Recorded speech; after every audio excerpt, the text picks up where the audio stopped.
येते का तुम्हाला? येते टिंबाची रांगोळ काढता? नाही ना, माझ्या मम्मीला येते. पहिले चुकली एक दोनदा वेळा ती, पण तिने नंतर ती पूर्ण केली आणि इतकी सुंदर पूर्ण केली की तुम्हाला काय सांगू. मग मी शिव्या घ्यायला अगोदर पहिलेच फ्रेश होऊन गेली, नाही तर माझी मम्मीने मला दणके दिले असते. ही दिसते काय गाय आहे गाय, हिने मला काल मारलं होती. तर मी फुलं तोडत होती माझ्या मम्मीसाठी, मस्त तिने मागून धक्का मारला. आता माझ्या घरचे कुरड्या पापड पण झाले बा, आता ते मी भरून ठेवत होती.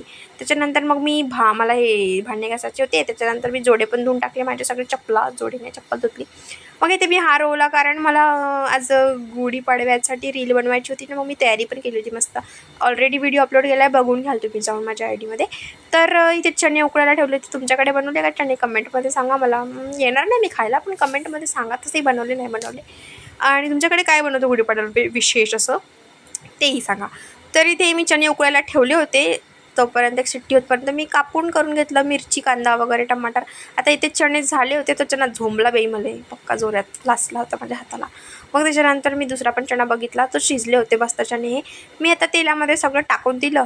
तुम्हाला जर रेसिपी पाहिजे असेल पूर्ण, मी टेस्टी बनवली होती खूप जास्त. माझी मम्मी सांगत आहे शेवटी व्हिडिओच्या, बघून घ्या तुम्ही. तर माझे चणे आता इथे शिजले होते. माझ्या मम्मीला मी टेस्ट करायला दिले होते. टेस्टच्या नावावर तिने 3-4 प्लेट आताच खाऊन घेतल्या. मग रात्री जेवायचं कामच नाही म्हणे. सो आजच्यासाठी एवढंच. Thanks for watching. Bye bye.